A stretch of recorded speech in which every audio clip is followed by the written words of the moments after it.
Hey, Bob. After taking down a couple of 100-plus win teams, how much more true inner belief does your team have in itself? And also, coming into this series, not as much the underdog as you were in the previous two. Does that change the mindset at all? Yeah, I don't think it matters. They're all good teams we're playing, and these guys are playing great right now. So, got our work cut out for us just as much as we did the last couple of series.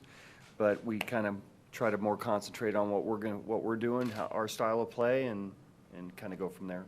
How much respect do you have for what they accomplished also coming out of the wild card situation? And how different is that team than the one you played a couple times earlier this season? Yeah, different, doing some things a little differently. Certainly have some starters to get your attention, some bullpen guys. I think they're getting Robertson back too. They can shorten games there. They have power. They run the bases. They steal bases. They can beat you in different ways. So we have to be ready for them on any number of levels. Okay, we're going to go down here to Adrian. Bob, have you had time to reflect on how important it was to win that series in 4 the way you did and can kind of align your pitching now? And also with the potential for 5 games in 5 days from 3 through 7, how does that change what you might Yeah, that's kind of crazy. I've never seen that before. So, both teams have to be cognizant of that as far as your pitching in a 5-game series. A little less patient in a 7-game series, especially when you have 5 in a row. You're going to have a little bit more patience, potentially. So just a little bit of a different dynamic as far as that goes. It is nice to be able to line our pitching up and, having 2 days off. One, we get a full day off and then work out. But, this lineup tends to tax your pitchers regardless. I'm just glad we didn't have to go to a 5th game where we, had to use Darvish and then our bullpen again. Okay, far left. Hey, Bob, Darvish just said that he was going to be ready for Game 5, and part of the thinking in the conversations you had was he was going to be mad if you didn't get Game 5. So I'm wondering how that played out on your end. Okay. I don't know how to answer that. Okay, he was going to get Game 5, so he wouldn't have been mad. Okay, we're going to go down here to Claudia, the first row. Right here.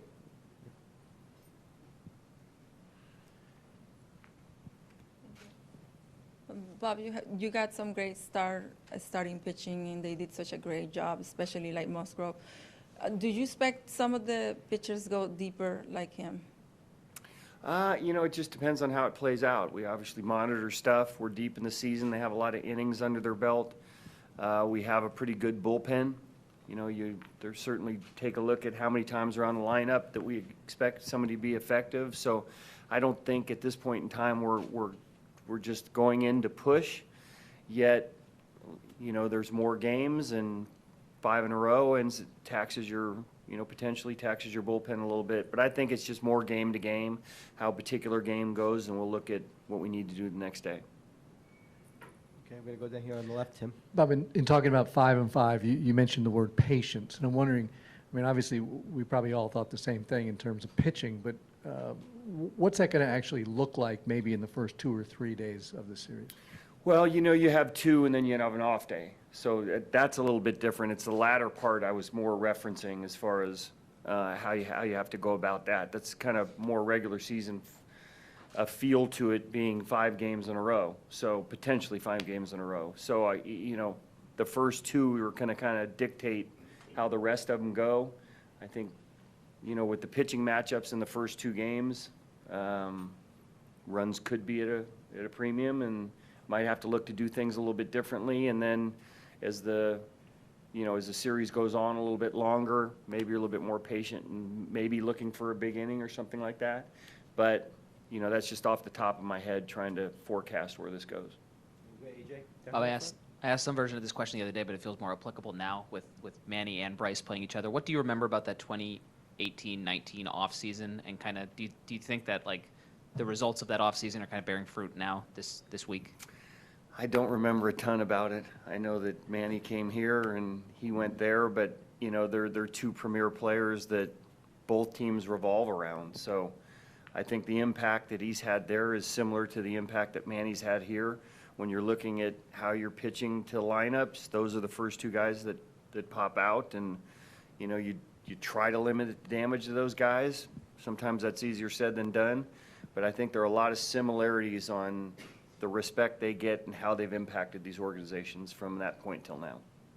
Okay, gonna go right here, Jesse, in the middle. Bob, with all your postseason experience, Arizona, Oakland here now, have you changed the way you think or approach anything, whether it's workouts and off days and travel, in-game stuff, just as you've had more experience? Well, yeah, in Oakland, a lot of them are one-game wild card games, so that's a little bit different. But you want to try to keep the same type of pace, yet you understand that this deep into the season, you also need to give them a little bit of a break. So I think it's about being ready from 7 to 10 or whatever the time, the games are.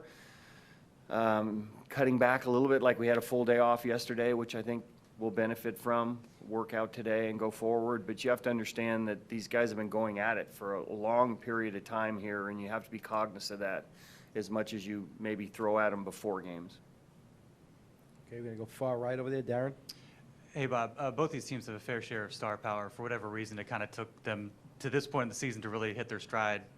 A lot of kind of desperate types of games late down the stretch, and now they've kind of fed off the energy of their home crowds. Do you sense some similarities in kind of your paths here, and what could all of that, how could all of that influence this series? Couldn't be more, same for us. Everything that you said there is basically the same for us. So similar type teams, both got here the exact same way, having to play, games that felt like postseason games at the end. Wasn't particularly easy.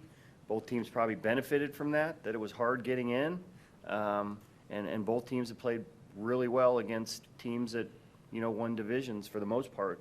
Mets didn't win their division, but they won 101 games. So a lot of similarities across the board in these teams, not only in, what rosters look like, rotation looks like, but certainly how they've played it, we played as well. Okay, we're gonna go down here in front, Sam. Bob, Will Myers, his role from the time the season started through the injuries, through the trades, is kind of evolved as this season has progressed. What's been his impact on this club, both on and off the field? He's always had a big impact here. It's just, this year he missed a lot of games, so he wasn't around as much, as far as being on the field. But, Will is a terrific athlete. I mean, if you're around long enough, he runs well. He throws well, he plays multiple positions, he's got power, and the guy really here that's been here the longest. So he's very impactful in the clubhouse. On the field, be able to do different things this year, I think has been inspiring for him to be able to help the team out in different ways, and I think that's speaks to who he is as a player, that he doesn't get caught up too much in personal numbers. It's all about how he can help the team. Whether he's been pinch hit for, he's never had a problem with that. He playing first base, playing the outfield, moving around. Sometimes that's difficult, but he really enjoys that. So he's a big personality in our team. Apparently in downtown after the games and everything too, from what I understand. So they like him here in San Diego. Okay, we'll take one last one down here, Tim. Bob, I think there may be people who tune into this series and marvel at what you're able to do without Fernando. I'm wondering what, over the course of the season, that obstacle, how you sort of maneuvered around that, and who has filled in, and perhaps what has actually been beneficial from it. Well, we had no choice. There have been a couple different letdowns based on the fact that we thought we were getting him back, and then we didn't. We were looking forward to that, as a team, that type of caliber of player, which is very rare that somebody has a skill set like that. So maybe overcome some disappointment as far as him not coming back, but certainly the trades impacted kind of what our team looks like. Bringing a couple more caliber type players, which, enhanced our team as we went along. But I think the team managed the drama and some of the stuff that revolved around, the Fernando situation, and handled it really well. He handled it well. I mean, as far as when he came back and spoke about it. So from that point on, we've just kind of moved on and kind of felt his support. I text with him kind of every other day or so, and he's very supportive right now. So it's just something we've had to deal with. Thanks, Bob. Right.